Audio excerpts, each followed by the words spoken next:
O sea, los cambios demográficos están viniendo de manera muy acelerada, mucho más acelerada incluso de lo que se esperaba. La población está envejeciendo, los jóvenes no están teniendo hijos. Lo que hacemos nosotros es ayudamos al inversor a armar un portafolio coherente de largo plazo, que busque lograr los objetivos de inversión.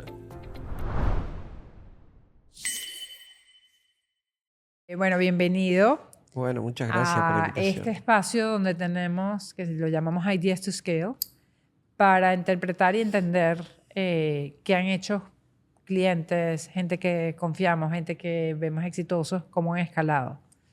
Entonces, el día de hoy nos acompañas representando, o no solamente Black Toro, sino tú, cómo realmente funcionas. Y Gabriel, bueno, obviamente en el componente de cómo creaste Black Toro. Cuéntame el principio. Está muy buena el inicio. Bueno, primero, muchas gracias. Es un placer Ajá. estar aquí. Y bueno, ¿cómo nace la idea de Black Toro? Principalmente identificando un aspecto en el mercado de servicios financieros que estaba por cubrirse en Latinoamérica. Como nota, durante 13 años fui socio de Raymond James en Ok. Argentina, Ujú.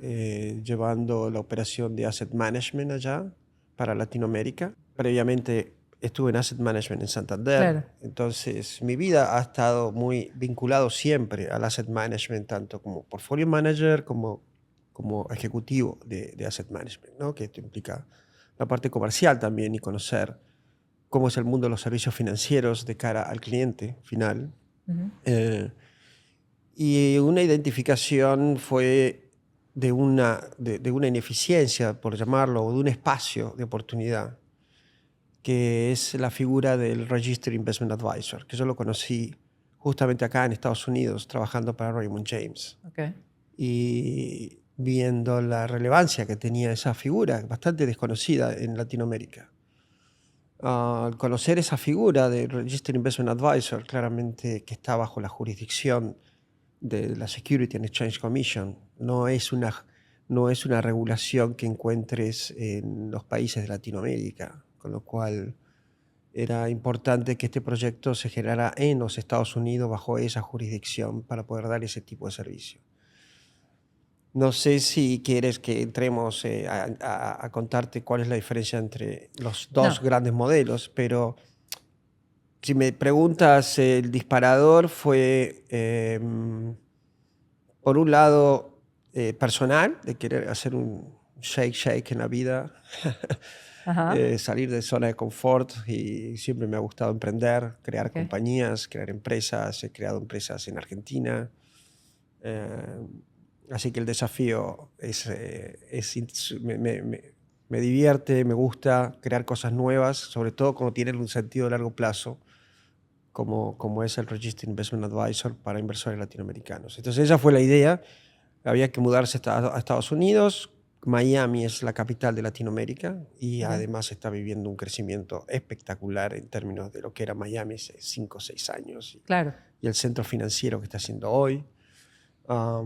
Así que ahí fue cuando tomé la decisión y me mudé a Miami y creé Black Toro desde cero, ¿no? Que Ajá. es, este, ¿Por qué es Black Toro? Black Toro. En un momento llegamos a tener 125 nombres en la lista de Ajá. posibles marcas. Ajá.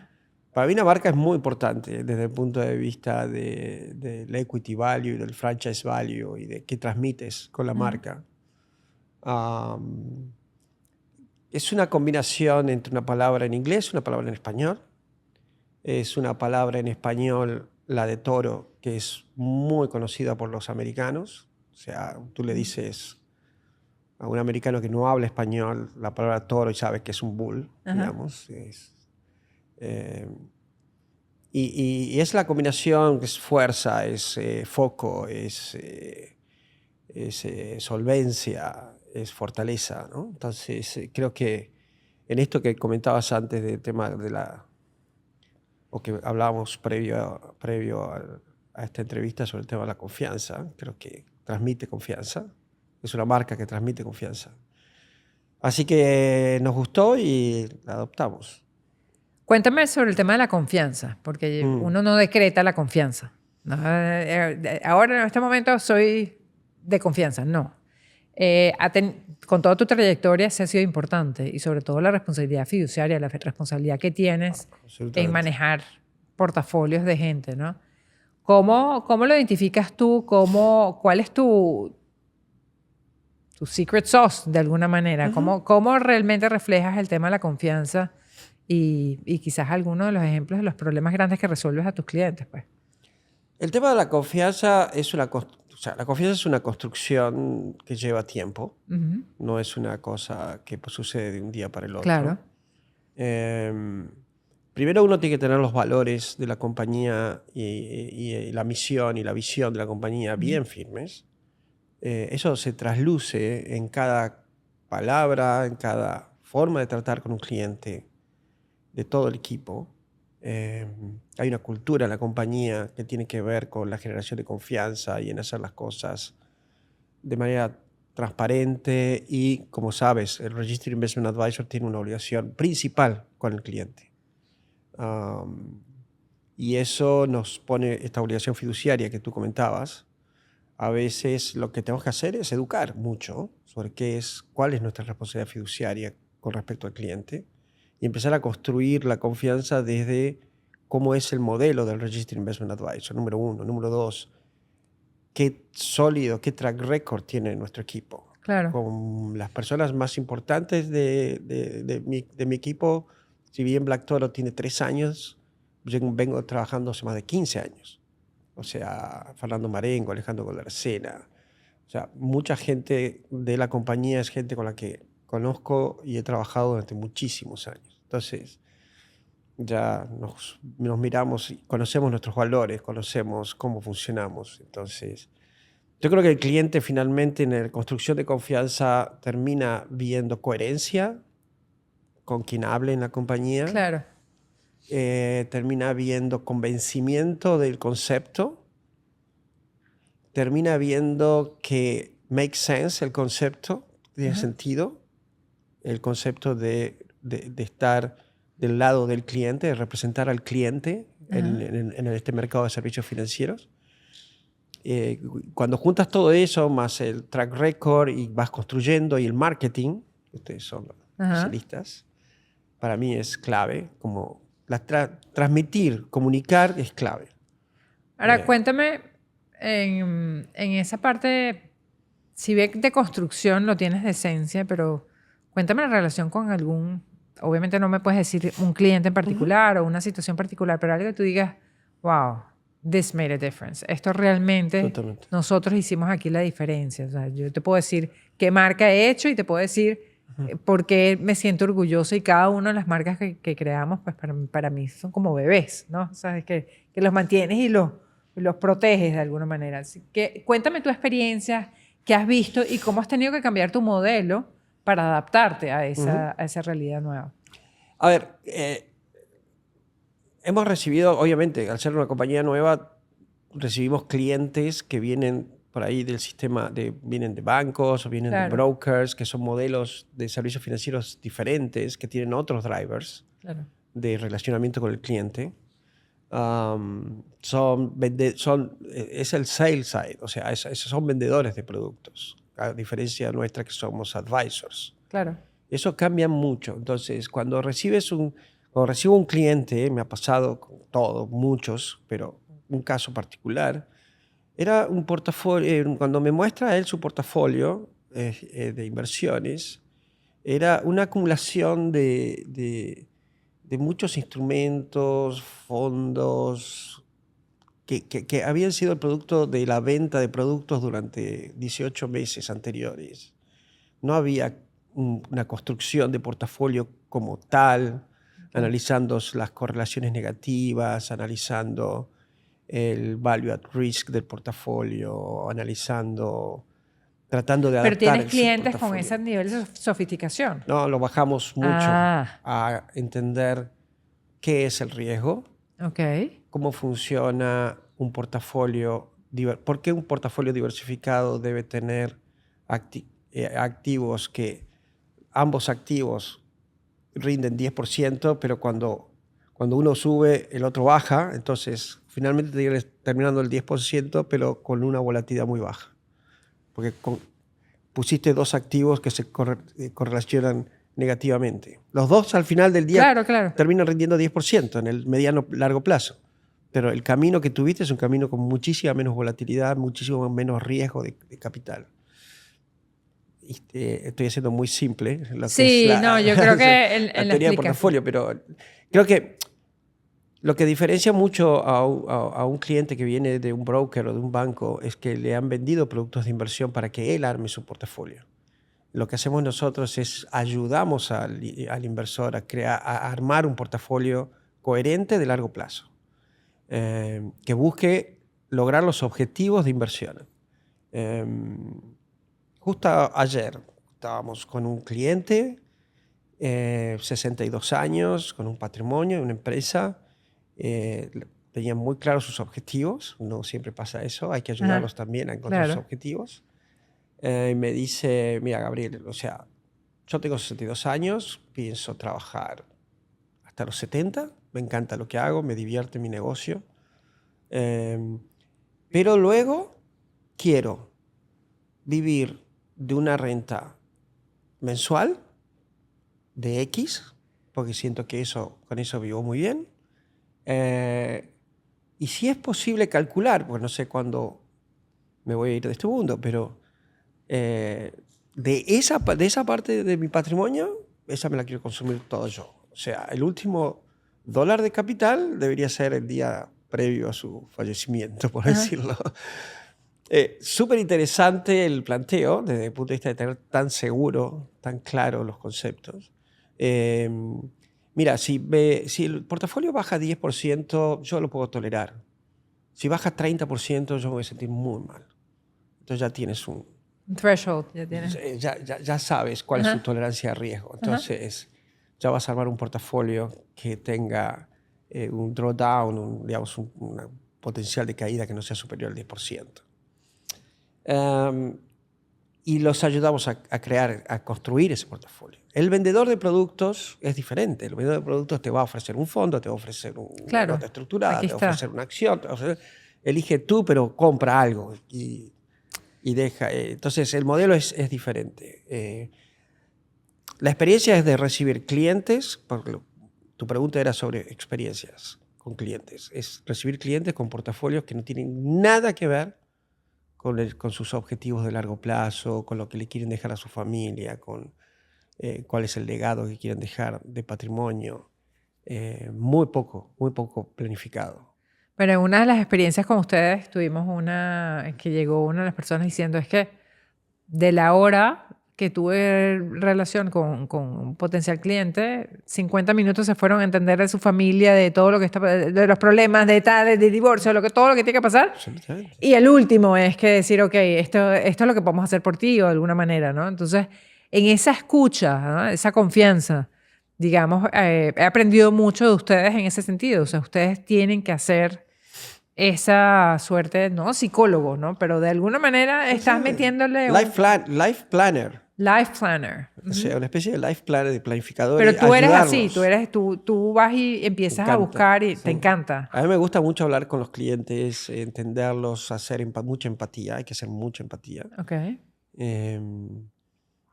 Y para eso estamos en los servicios financieros, ¿no?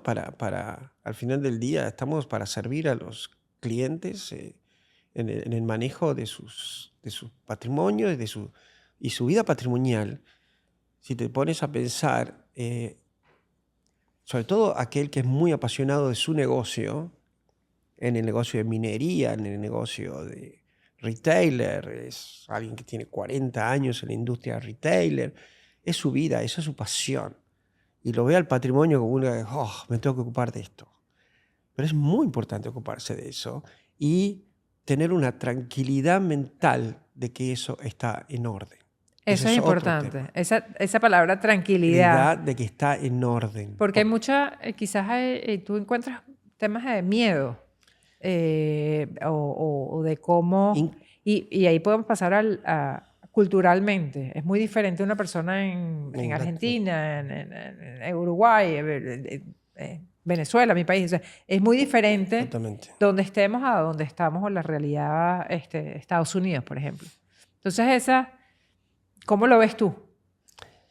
Claramente lo que encontramos en el caso de, yo siempre lo digo esto, digamos, en el caso de nuestras economías súper volátiles en Latinoamérica, donde los ciclos son muy, muy seguidos y muy violentos y muy amplios, lo que hace es que el entorno de los negocios puede cambiar repentinamente. Entonces, las empresas están percibiendo, el dueño de la compañía, de las empresas basadas en Latinoamérica, siempre están percibiendo un riesgo importante sobre su negocio, más importante de que percibe el business owner en Estados Unidos. Podemos hablar de otros temas culturales que tienen que ver con cómo se ve el fracaso en Latinoamérica y cómo se ve el fracaso en Estados Unidos, ¿no? Entonces hay mucho miedo, como decías, y necesitan tener este patrimonio como un como un balance en su vida, que sepan que, bueno, si algunos de los ciclos malos económicos en Latinoamérica que suceden tan seguido afectan a mi compañía de manera muy negativa, yo sé que tengo estos ahorros, yo sé que con esto puedo vivir. Y en Entonces, el rol del ahorro es como que el rol del ahorro, el rol de la inversión entre el americano que tiene más seguridad con respecto a su source of revenues, digamos, a su fuente de income, de ingresos. Cuando tú tienes mayor seguridad, cuando la tasa de desempleo en Estados Unidos es prácticamente cero, claramente... Bueno, inflaciones en nuestros países versus acá, dices, bueno... Estás más dispuesta a tomar riesgo con tus ahorros. Entonces, por eso es la participación de equity, que es más volátil en los portafolios en Estados Unidos, es mucho más alta que en Latinoamérica. Pero es básicamente por la sensación de la otra parte de tu vida, que es cuán seguro te sientes con tu trabajo, tu empresa, tu negocio. Y si te sientes inseguro, crees que hay ciclos y que te pueden afectar, por eso necesitas más preservación de capital en el inversor latinoamericano que en el americano. Me encanta la idea de contraste que acabas de hacer y me acabas de decir hace poco de la percepción de fracaso en Estados Unidos es muy diferente a la percepción de fracaso en Latinoamérica. Y por el otro lado, algún atributo que hace el latinoamericano muy diferente que está subestimado. Por otro lado, o sea, cuéntame de esos dos aspectos que ves. ¿Subestimado en qué sentido? No sé, algo que tú digas, bueno, de Latinoamérica no se conoce esto, es importante resaltar. De nuevo, creo que Latinoamérica tiene mucho para aprender de Estados Unidos en términos de cultura empresarial y de las cosas que tienen que ver con las finanzas y con los negocios, ¿no? El emprendedurismo es clave. El otro día escuchaba a David Vélez, el CEO de Nubank, que cuando hizo las primeras rondas de capital para armar un banco digital en Brasil, el banco digital más grande que hay en Latinoamérica hoy. Así es. Cuando fue a los private equities y a los family offices latinoamericanos no consiguió un solo dólar. Cuando fue a visitar a los venture capitals y private equities en Estados Unidos, logró levantar dinero para su idea. Entonces, claramente es mucho más conservador el latinoamericano a la hora de tomar riesgos, ¿no? Y bueno, hablábamos del tema de qué significa el fracaso. En el caso de Estados Unidos, tú puedes fracasar 2, 3 veces, levantarte de nuevo. Y casi se entiende como que venís acumulando mucha más experiencia en cada fracaso que tuviste, ¿no? Claro. Siempre que te hayas portado honradamente, obviamente. El fracaso en Latinoamérica, creo que tienes una sola ficha. No puedes fracasar. ¿Una sola ficha? No puedes fracasar mucho más de una vez. ¿Tú dices? O 2 veces. Pero es como se ve. El empresario latinoamericano es muy autoexigente con respecto a eso. Eso sí es verdad. porque Sí. hay una mezcla también con el tema social y, bueno, todo el conservadurismo que tiene cosas espectacularmente buenas y tiene otras cosas que no lo son tanto. Yo creo que en esto hay mucho para aprender en términos de espíritu emprendedor y de arriesgarse más y de saber que las ideas a veces no surgen de primera, sino que salen en la tercera o en la cuarta, y que cuando salen con todos los errores anteriores ya corregidos, o sea, sale un mucho mejor producto. Y eso lo vemos acá en Estados Unidos, ¿no? Sí. No, interesante la perspectiva. Cambiando el tema, ¿qué tendencias estás viendo? Y no hemos hablado de AI en toda la inteligencia IA en toda Súper la importante. conversación, pero ¿qué tendencias estás viendo? Que desde que la gente se está tiene sus aplicaciones y hace sus modelos y hace sus hasta ¿qué ves tú a Sí, largo plazo? la tendencia más importante que siempre analizamos, tanto desde el punto de vista macroeconómico también, y de portafolio, y de ciclos económicos, y que afecta todo, es como un poco el efecto del AI, pero hablaremos después de eso, que es la demografía. O sea, los cambios demográficos están viniendo de manera muy acelerada, mucho más acelerada incluso de lo que se esperaba. La población está envejeciendo, los jóvenes no están teniendo hijos. Eh, Es verdad. Hay, además, justo coincide con un cambio generacional de la riqueza. En muchas familias, tanto en Estados Unidos como en Latinoamérica, los grandes empresarios de la década del 80, del 70, de los 80, del principio de los 90, están llegando al punto de hacer una transferencia intergeneracional de sus patrimonios, tanto de sus empresas como de su patrimonio. Sí, Y eso hace que esté entrando al mercado de wealth management, que es en el que estamos, por ejemplo, en el que estamos nosotros, pero también en los negocios tradicionales, volviendo a los más digitales, a gente que tiene una experiencia digital diferente, tiene una experiencia con la tecnología diferente que su padre. Am, Su concepto de fracaso es menos riguroso que el que tenía su padre, cerrado, ajá, con lo cual son más abiertos a tomar riesgos. claro. Am, Buscan mucho la eficiencia en costos, que todo tiene que ser mucho más eficiente, eh, llevándolo al plano nuestro de wealth management, la relación del jerarca de la familia con su banquero privado era una relación de 30 años, o sea, una cosa. Hoy los hijos dicen, a mí, si son 30 años, 20, 15, yo quiero ver eficiencia, resultados, performance, que realmente nos estén dando lo que en la familia, lo que nosotros necesitamos, van mucho directo al punto, ¿no? Entonces, ese cambio generacional es súper importante tenerlo en cuenta como tendencia, porque cambia todos los negocios, el nuestro en particular, pero todos los negocios en general. Y ahí la apertura a la tecnología y a la incorporación de tecnología es mucho más rápida. Eh, Pero tú lo encuentras, sí, hay tecnología, pero cada vez más ese componente que hablamos de confianza, de empatía, de curaduría, de experiencia arriba, de saber que te estoy guiando. O sea, para mí es es ese muy, componente más de... El AI no tiene, de alguna manera, criterio, en el sentido el criterio que ustedes le están poniendo a la mesa, yo lo estoy viendo ahorita como tendencia, va a exigir, quizás los mediocres se van a convertir un poquito más eficientes, pero ese nivel de criterio, ese nivel de el- saber cómo conectar, ¿no te parece que va a ser Totalmente. Yo creo que es un tema de client experience, ¿no? el client experience? Ajá, Estas generaciones nuevas son mucho más exigentes porque se pueden cambiar muy rápidamente. claro, Te pueden abandonar muy rápidamente por un client experience mejor, ¿no? Entonces, el padre era mucho más aferrado solamente a la relación de confianza.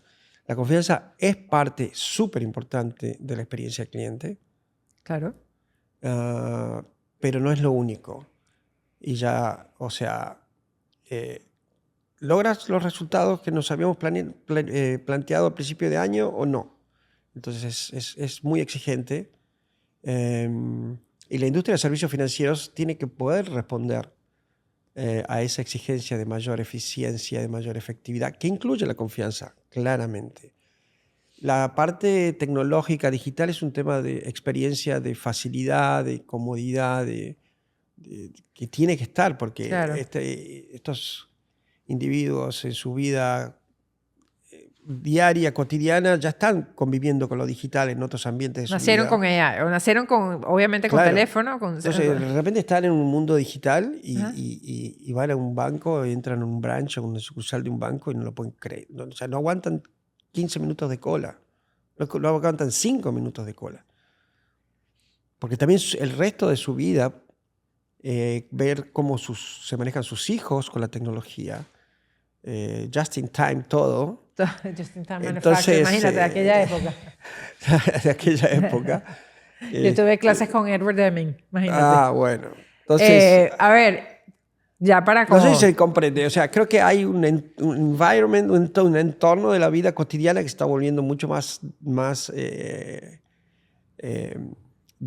sea, tú esperas de tu coche, esperas de tu banco, esperas de las clases a tus hijos. O sea, esperas todo, una cantidad de resultados que además es mesurable, es medible hoy en día, mucho más los resultados Claro. que antes. Así Antes es. era un tema de percepción. ¿Y vos qué crees? ¿Qué va bien? ¿Qué no? Hoy hay paneles de control, está Salesforce para decirte si se está vendiendo bien, si no se está Sí, vendiendo yo creo bien. que Entonces, too much information, pero... sí, absolutamente. Mira, cuéntame, ya para ir cerrando, que es en beneficio del tiempo, completamente diferente la pregunta. 3 cosas que nadie conoce de ti o que quisieras compartir, que te caracterizan. Que nadie sabe, o sea, que nadie sabe de mí. O bueno, que De mí se tengas, sabe todo. no, Así desde el que, punto de vista de negocio, o sea, de qué te interesa, claro, bueno, que soy un apasionado de nuevo, por los servicios financieros, Ajá. que mejore la vida de los clientes. Es algo que lo he llevado siempre. No sé si creo que no es un secreto, siempre Lo llevas. me han puesto como apasionado toda la vida en todos los ámbitos. De hecho, en el caso de Argentina, por ejemplo, he sido 2 veces presidente de la Asociación de Fondos, de Administradores de Fondos. Ok. Esas posiciones son totalmente ad honorem. Lo haces Claro. Bueno, básicamente por pero mejorar la regulación. tu propósito. Por ir a ver en el Ministerio de Economía, con los reguladores, cómo podemos mejorar, cómo podemos sacar productos mejores, Ajá. cómo podemos mejorar la experiencia del cliente juntos con el regulador. O sea, bueno, eso lo haces porque llevas una pasión, porque Claro. eso no tiene, Sí. no tiene rentabilidad alguna. Pero sí mucha satisfacción personal con eso. Luego mi esposa, todo esto, bueno, creo que la gente, 35 años de casado cumplimos este año, así que ha sido una gran acompañante desde todo punto de vista, pero principalmente de estas ideas locas de crear empresas. Detrás de un buen empresario o empresaria hay un Yo apoyo. creo que hay un tema así, que cuando uno construye una pareja y tenés que tener los objetivos alineados, ¿no? Ajá. Y eso, por suerte, en mi caso ha sido así y facilita mucho la toma de decisiones. Está bien. No, súper, súper. No, y el componente de algún libro que te parezca que es importante. Sé que Warren Buffett está ahí en top, pero Sí, claramente, creo que Charlie Munger y Warren Buffett, pero y Warren Buffett, pero me gusta mucho la literatura latinoamericana, me gusta mucho todo lo que tenga que ver con creatividad y cosas. García Márquez es un tipo que me he leído todos los libros de García Márquez desde el punto de vista de la creatividad, de esa especie de surrealismo mágico, ajá. ¿no? Inventar esos pueblos que te los puedes imaginar y jugar con eso. Siempre he estado las cosas que son creativas, crear cosas me divierte muchísimo y me salen también, con lo cual, porque me divierte el tenis, pero no no voy a jugar a... ¿Te gusta el US Open? Pero no voy a jugar el US Open. Vamos, o sea. vamos. No, pero muy Así bien. que creo que también el hecho de que ciertas cosas se te den hacen tu experiencia mucho más placentera, ¿no? Así es, así es. Bueno, Gabriel, 1.000.000 de gracias No, por favor. por participar, estar con nosotros, No, un placer y compartir. gracias. Ha sido un enorme placer compartir estas Ideas to Scale. Aquí tenemos muchos temas, sobre todo el tema de la confianza y el tema de entender al cliente como lo hacen ustedes en Black Toro y con todo tu equipo. No, perdón, una cosa con Scale. O sea, creo que Latinoamérica tiene un gap en servicios financieros que cerrar con el mundo desarrollado, digamos, con los países desarrollados, la regulación y la transparencia. Y estoy totalmente seguro que el camino va hacia allí. He estado hablando con reguladores en Latinoamérica, lo están viendo súper claro. Para ellos, la regulación de Estados Unidos es un benchmark. En IOSCO, que es donde se juntan todas las comisiones de valores. Así que solo pensando en escala, digo, creo que... LATAM, el ojo en LATAM. Ahí hay una oportunidad enorme de crecimiento. Muchísimas gracias. No, por favor, muchas gracias. Viste que eran media hora.